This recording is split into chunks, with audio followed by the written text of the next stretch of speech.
Hello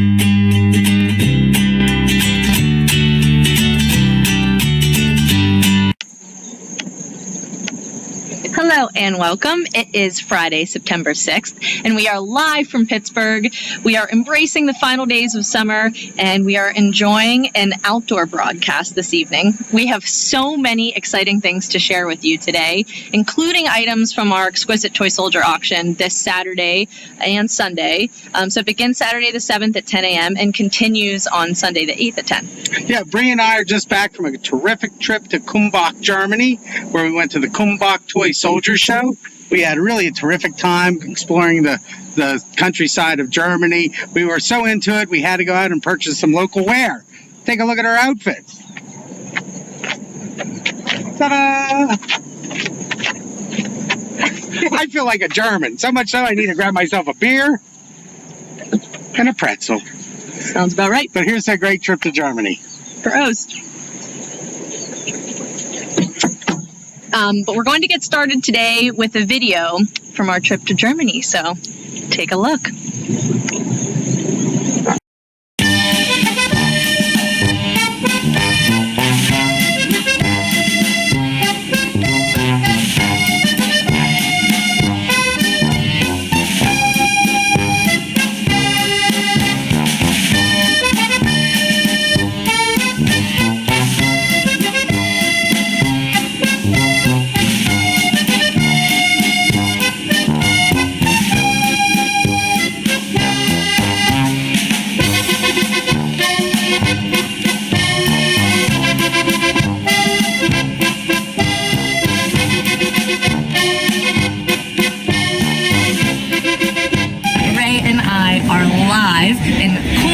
Germany, and of course we traveled all the way here, and what is the first thing we do? Find some toy soldiers. We're located in the Kumbach Plaza, right below the Plattenberg Castle above us. This show is held once every 2 years. It's about the size of the Chicago show, and we highly recommend that everyone come to the show at least once in their life. Come join us. Let's go.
wonderful time that was, wasn't it, Bree? It really was. I mean, we got to visit with some of our friends that do come over to Chicago occasionally, but this show really represents what Germany has to offer to the toy soldier world. Show the size of Chicago. They have it every other year. As you can see, very active. Hundreds of thousands of toy soldiers. Really just a wonderful, wonderful event. It really was. And, Kumbach was such a special town. Even driving there along the German countryside, we've got to see all the farms, and, we walk through this town. They have all these quaint boutiques and shops. And then, we walk up to this big tent, and that actually we were kind of laughing because it's definitely a better structure than a tent, obviously. But it was gorgeous. We had a great time. Gisbert organized a dinner with a bunch of the collectors, and we thoroughly enjoyed that. And Platzenberg Castle, one of the greatest collections in the world. They estimate between 200,000 and 300,000 figures. So, I mean, it's really a great place to spend a couple days. We sandwiched it between flying into Frankfurt and out of Munich. We did a very short trip, so we were only there for 5 days. But, it was very doable, and, just got to see a lot of great sights, eat some good food, drink some nice beers. It really was a great time. It really was. And we'd like to extend a big thank you to Gisbert, Marcus, and Eureki for their hospitality. And it was so much fun. So we'll see you in Germany in 2021. We definitely do. And with that, should we talk soldiers? I guess so. I guess it's time to get into the auctions. So we got a good one. This is a great auction coming up. Really something for everyone. Really top-notch items, some very interesting Burdus and Vertuni, Dave Fontaine, a lot of great Heidi, and that's sort of what inspired the show. Is we have a lot of great Germans, so I think we're going to start with that. Sounds good. All right. And in old school fashion, it's been a little while, we're going to start with our cover lot. So if you have the catalog, follow along with us, and we are going to begin. So it is lot 1276. This is a Heidi lot. It is Lord Shackleton's ship. And this is one of the great Heidi sets. So Shackleton, he was an Antarctic explorer, made a couple trips down to the Antarctic. His famed journey starting in 1917, or 1914 through 1917, yes, when the Endurance, this ship right here, got frozen in ice. It did. A very famous story. He was trying to cross Antarctica through the pole. First one to do that. And everyone on the ship survived. Everyone survived, and that's to his credit. But the Endurance got frozen in ice before they made landfall. Basically, they had a winter there on their life rafts. When the ice melted, they were able to sort of journey and make it out. But really, an epic journey. Heidi immortalized it in their craft. A beautiful, look at that, tin-hulled boat with lead masts and lead ladders on the side. Number of the icebergs. So we have more icebergs. So the lot in total is 4 pieces. So we have those, and then this little ramp that went on. Ramp would hook onto the side of the ship. Unloaded. And one of the interesting things that we learned when we were in Germany is Heidi made all these ships. So they made the ships and all the lead work that went with it. But all the paper mache items that sort of went with it, we don't know exactly who made them, but it was probably someone in the Nuremberg area that specialized in paper mache. So they made all these pieces, and that boat fits right in there. One of the great Heidi sets. Again, this is just the ship from the set. The actual set has maybe 50, 60 pieces in it. But, it's like with dog sleds and everything, but just beautiful condition. And this is the pinnacle for the items that come in that set. It really is. So that's the cover lot. Should be a lot of fun. Gorgeous. Next, we have lot 3234, and this set was made by J.G. Allgaier, and it is a Bavarian village set with its original wooden box that you can see in the back center. Is that Kumbach? You know what? Now that you say that, it could be. Looks like Kumbach there. Nah, it's just a Bavarian town. Again, Allgaier, one of the great manufacturers, early manufacturers of toy soldiers. This set dates about 1880 in the original box. They specialized more in flats and demi-rounds. They didn't make very many full-bodied figures. But really what makes this exceptional are some of these buildings in the back there. It's very interesting, very detailed, and very colorful. Yes, definitely. The set is 58 pieces in total. The figures are 30 millimeters, and even as Ray mentioned, the buildings. The one if you're looking at it in the back right, towards the box there, it's gorgeous. Yeah, they're really pretty interesting. So yes, very great set. So once again, lot 3234. We also have this set. It's another German set, going with the theme, made by Heidi. It's a Robin Caruso set, which was an English novel written by Daniel Defoe in 1719. And it really is about a castaway that was shipwrecked in the Caribbean, and he's there for 28 years. Yeah, one of the famous sort of tales ever to be told. Very interesting. A lot of these, they think it was actually based on a person, but there's no facts to that. But it has the boat that he escaped the island from. It has like the hunting party. So it is sort of true to the novel. And again, another one of the iconic Heidi sets. Not a complete set here, but a partial set. Very nice. But it's in beautiful condition, and it has those. I always love the Heidi vignettes. Yep. So I think that they really make it. And yes, so that's our Robinson Crusoe set.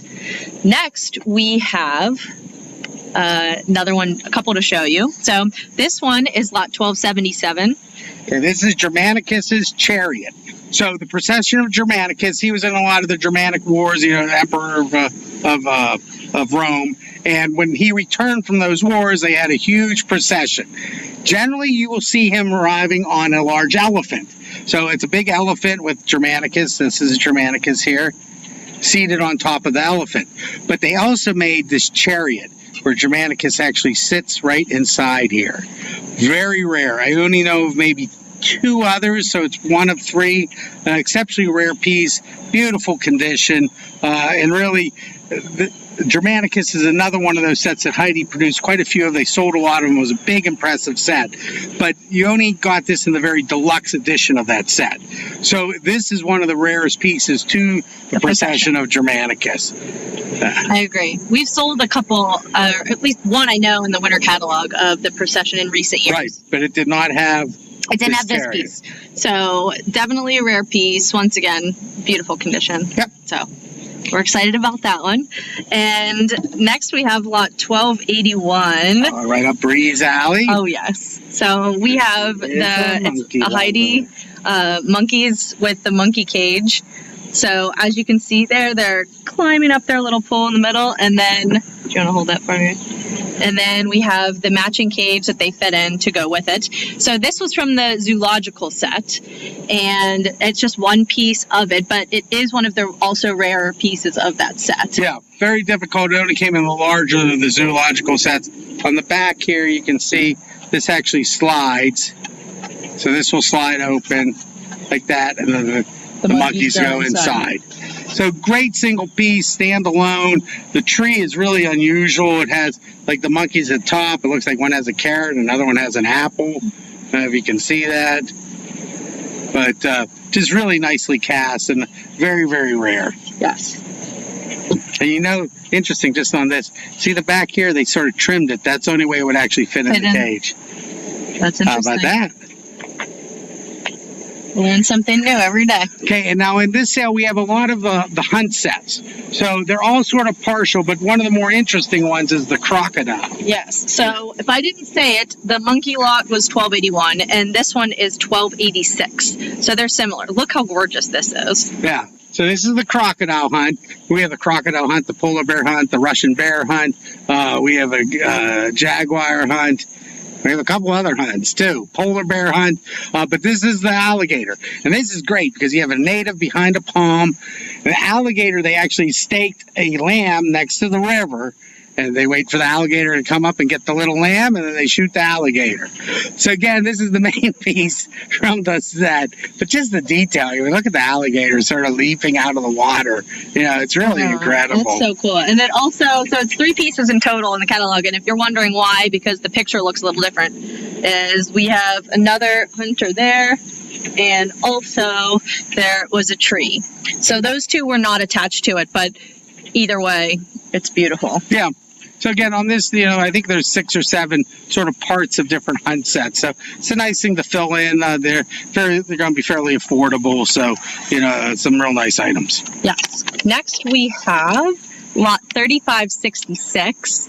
And this one was another one of my favorites too. So this is the Heidi Cat and Kittens Under an Umbrella. And I love all of these pieces. I think they're all unique. They're all a little bit different, but at the same time, if you put them together in a group on a shelf, it also displays very nicely too. So this one is about 3 1/4 inches tall. And real nice detailing, very pretty. Yes. I love a lot of those little nippets that Heidi did. It's really interesting. I just think they're great. And then this is the last figure we have to show of our German section today. This is lot 3546. All right, and for all you guys out there, guys and ladies that want the very best of the best, I mean, we're talking the very best of the best. This is by far the best monumental scale Heidi shooter I've ever seen. With the original box, with the original target and target stand, and the original ammo. This figure would actually shoot, so you could load a small like a little BB into the gun. It cocks, he raises it, and you shoot at the target. Really exceptional. I mean, it's going to be one of the real highlights. Never really even seen anything like it. Came fresh from a consignor out of Germany, our homeland. Yes. I think it's going to be very exciting. I think we might break some records with that this weekend. As you can see, and if you've looked at him in the catalog, he jumps off the page. So I know that I said that the cat was 3 1/4 inch tall, but he is even larger. He's 4 1/4 inches tall. Yes, I think it's about 110, 120 millimeters. Yes. It's one of those very big figures. And again, you'll see those occasionally, but not with the box, not with the target. Just really something interesting. Yes. He's wonderful. Okay. Now we are switching gears, so we're going to move on to some Britons, which we also have a wide variety of in this sale. We're going to start with lot 1042, which is the King's Royal Rifle Corps, and this set is not tied in, so I'm going to grab... There's my sound went out. And it cocks, he raises it, and you shoot at the target. Really exceptional. It was terrifying. It goes back.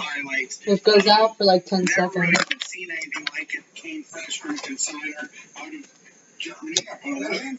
We're going to start with lot 1042, which is the King's Royal Rifle Corps. And this set is not tied in, so I'm going to grab... There's my sound went out. And it cocks, he raises it.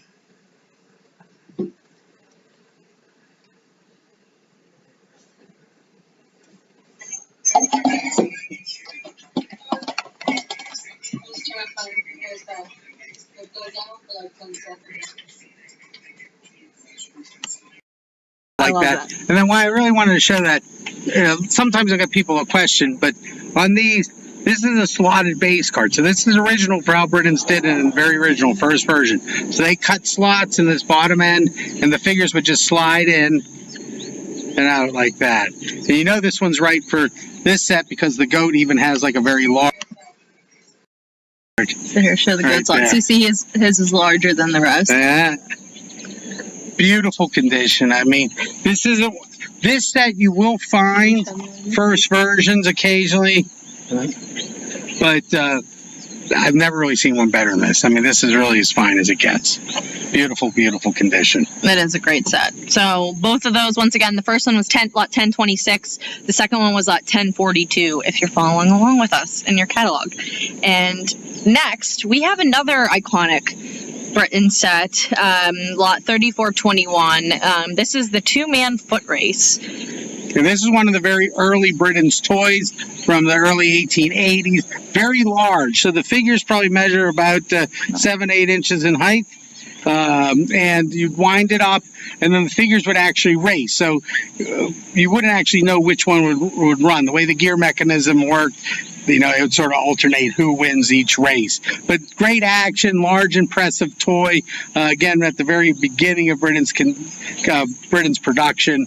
So something very rare that you don't see too often. And their heads, hands, and legs are painted cast metal, but the mechanism or the cylinder that actually you would crank up to run them is covered with lithograph paper.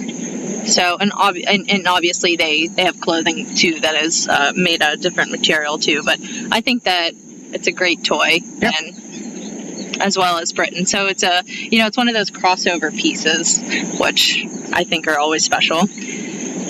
Next, we have lot 1080, and I really love this one. I think that it's a Britain's Christmas box set, and it's 14 pieces in total, and it is in a Christmas wrapping box, which I personally haven't seen in person. I don't think I've had any of them. Very, very unusual. We have a lot of oddball sets in that. These are the Christmas boxes. We have 2 of them. So it's supposed to be like Christmas wrapping paper.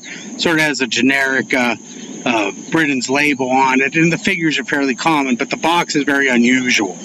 So I just wanted to show it because it's something you don't see very often. We have 2 of them in the sales. There's another one, and it looks like blue wrapping paper, but this is a blue box. But yes, this is the red version.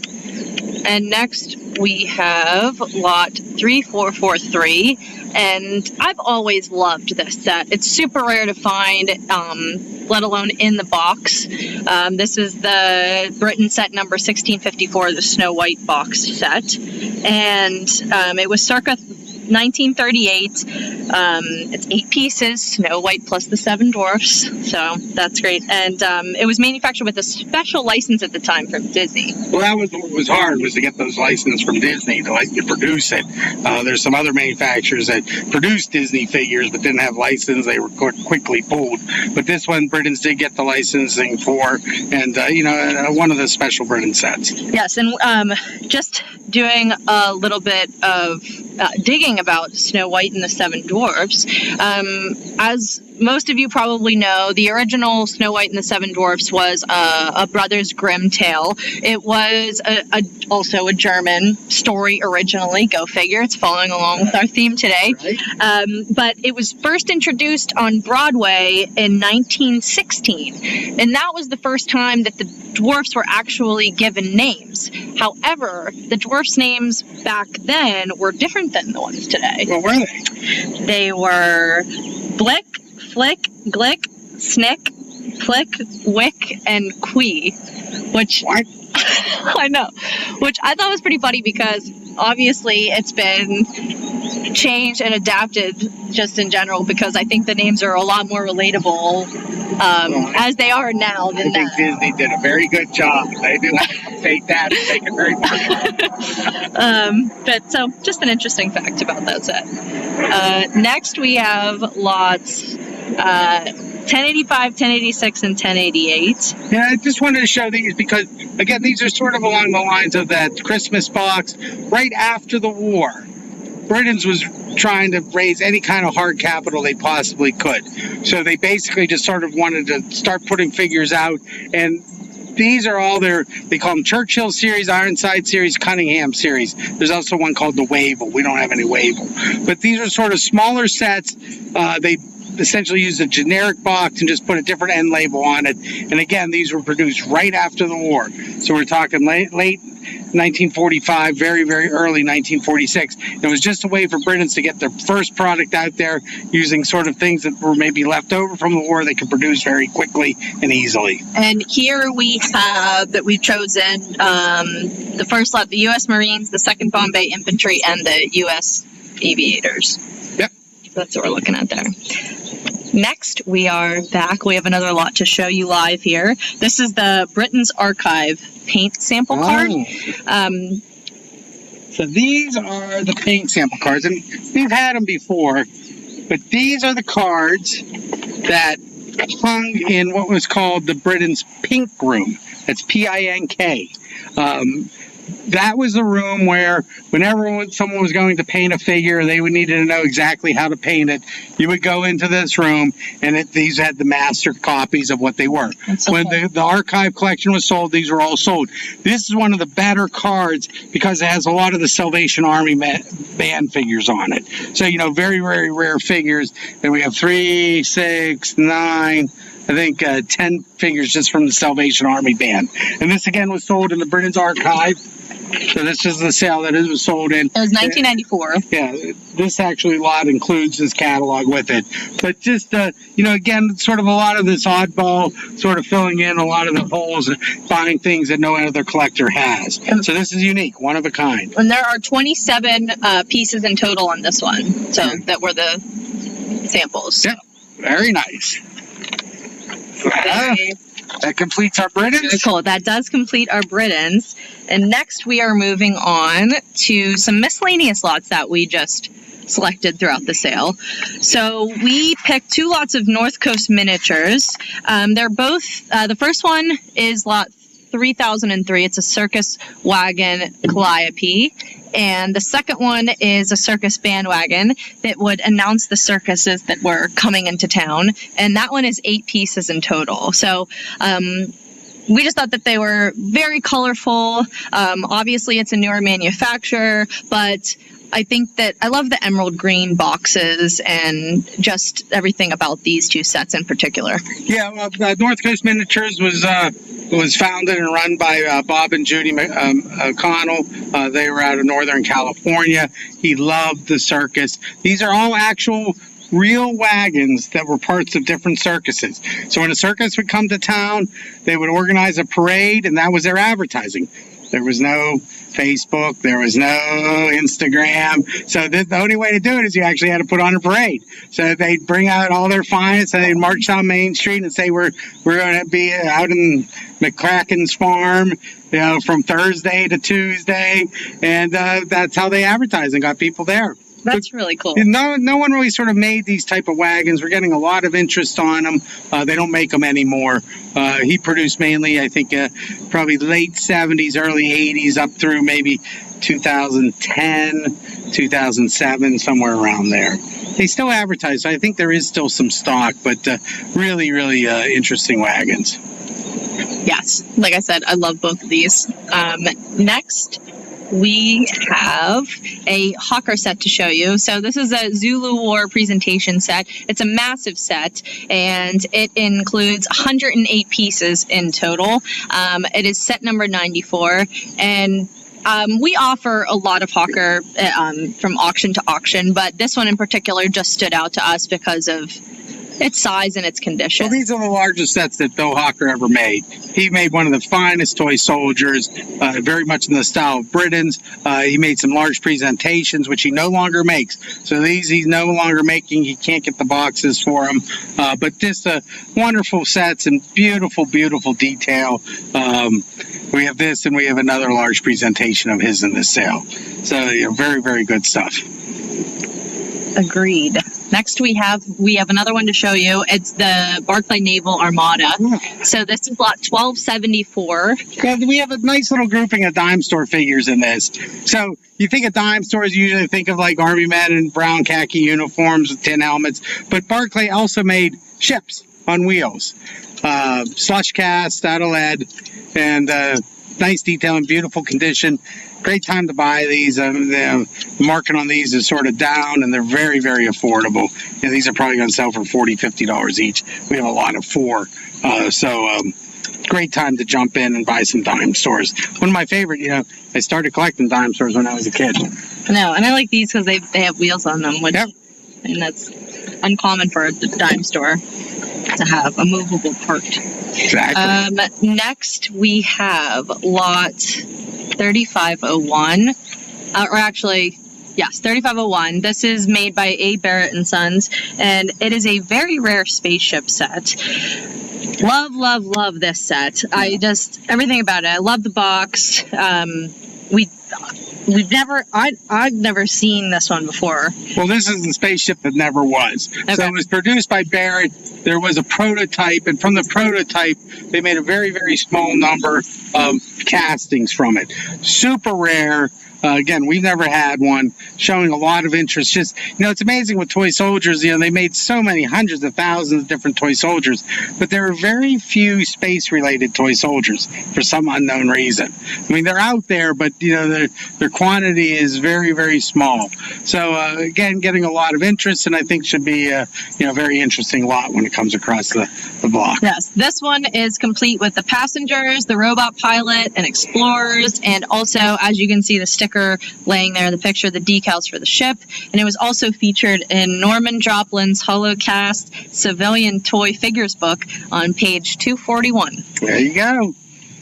One of the great books. And also we have lot 3311, and this is a very rare Warren set. Love the condition and the box on this set. Yeah, very unusual. This is the Warren mounted figures, mounted officers in a box set wearing the chocolate brown uniforms. Usually they're wearing more of a light brown or khaki type uniform, but this is a chocolate brown, 5 pieces.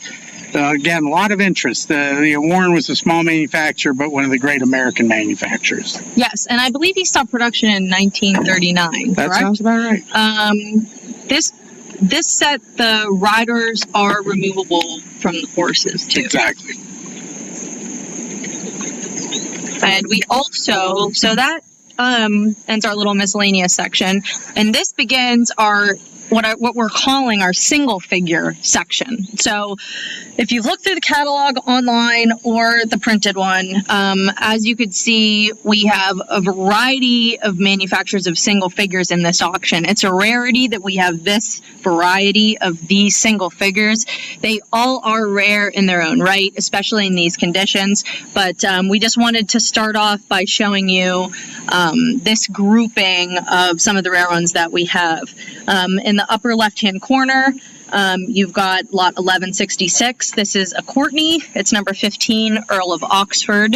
And our favorite part about him in particular is his wild boar crest. I think that it's just amazing. It's amazing as far as a Courtney to have a crest like that. Yeah, the detailing is really incredible. Yeah, it was, and the whole grouping of Courtneys is exceptional. We're showing a lot of interest in them. So these figures are all they're the hot field right now in the way of toy soldiers. All these Courtney, Bertuni, Ping, Dave Fontaine, Berdue. So it's going to be very interesting. They really are. And then next we have the figure in the center. So this is lot 1195. This is also a rare Ping, the Queen of the Fortunate Isles. She is 3 pieces. So her herself, and then the bottom piece, and then the top piece. And it is a pre-war Ping, which is... Yeah. She's extremely rare. I've so never I think had that it she's before. great. Never had it. And then we've got lot 1197, which is in the bottom left corner. That's a green wooden ball with its original box. It's number 14, Argyle Highlanders, circa 1955. We also have lot 1207. And that is in the upper right-hand corner. That is an M.K. Whippler trumpeter, a Prussian Garde du Corps, 1970. And I think that figure is special too, just because it's so detailed, and it's also someone that we don't really feature very often. So I think that's great. Beautiful condition and beautiful detailing. So he wasn't very well known, but it is getting interest in one of those manufacturers or sculptor painters from the 1960s. Very pretty. And then last but not least, in the bottom right, lot 1246, we have Bertuni of Marie Antoinette. And very colorful. We have an amount of Bertunis in this sale as well. Yep, looks real good. And next we have a couple more lots to show you. So these are all exquisite. So this is a Van Noo. Van Noo was a group of French sculptors and painters that worked sort of in the 60s, 70s, and 80s. And he did very, very detailed and beautiful horses that they're known. They aren't that top tier, but they're very sought after. Sort of the interesting thing about Van Noo was he was a drunk. He worked when he wanted to work. When he was producing great figures. He was producing great figures, but at the end of the day, he died penniless, like all great artists. But beautiful trumpeter here. We don't get very many, so I think we maybe only had 4 or 5 prior to this grouping here, where I think we have about 4 or 5. I agree. So yeah, he's lot 1217. And then next we have a De Fontaine, and this is lot 1225. Oh, look at that. That's a sergeant from Egypt. So on a camel, very, very unusual, from the master of all masters, Josiane De Fontaine, a woman sculptor and painter. She did mainly the painting. Her father helped her with the casting, but was known for this sort of beautiful, sort of folded lead work, like with the capes and things like that. I mean, look how realistic that looks.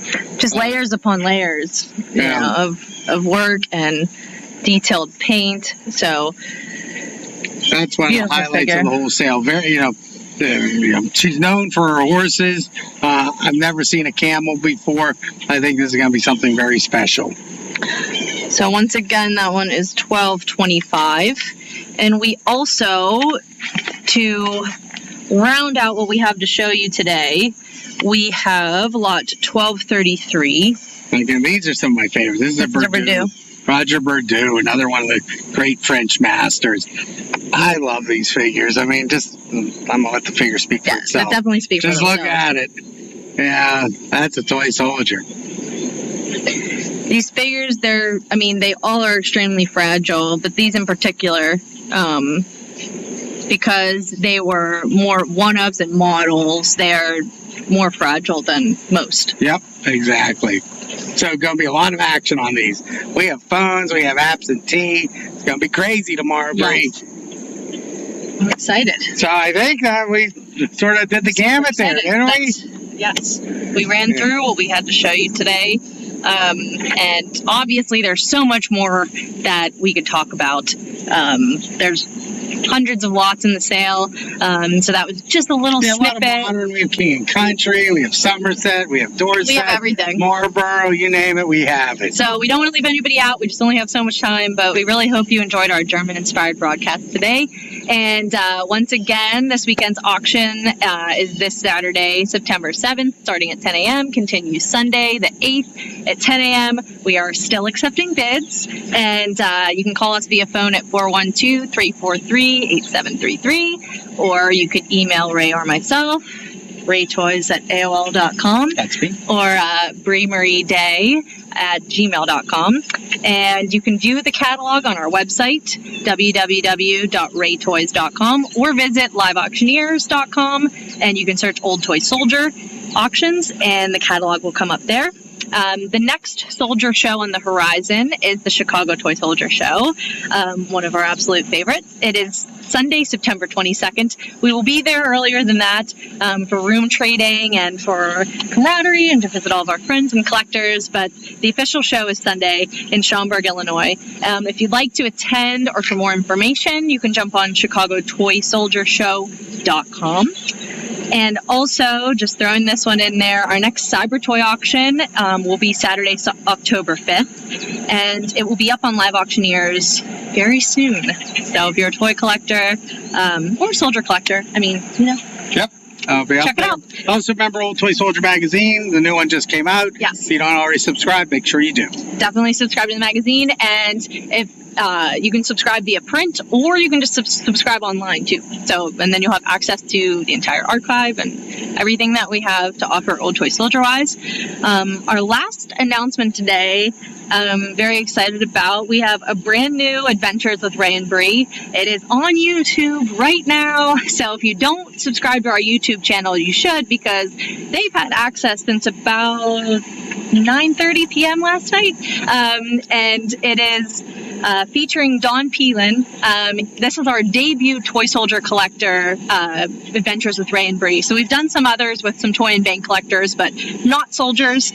So we sit down with Don and we talk with him. He gives us a tour of his collection.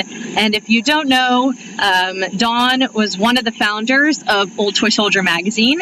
and he was also one of the founders of the Old Toy Soldier Show, which is now the Chicago Toy Soldier Show. But he's a wonderful gentleman, and we really enjoyed spending time with him. So thank you, Don, for allowing us into your home and spending time with us. We loved it. That's right. Thanks, Don.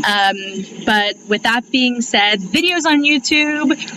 Right after this broadcast, we're going to post Don's video on Facebook, so you can watch it there as well. And well, that was terrific. I mean, we can't expect a better auction. They want everyone to enjoy the day tomorrow.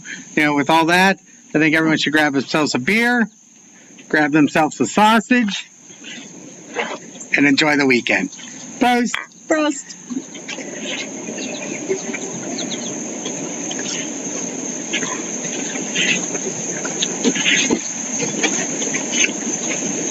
Dankeschön.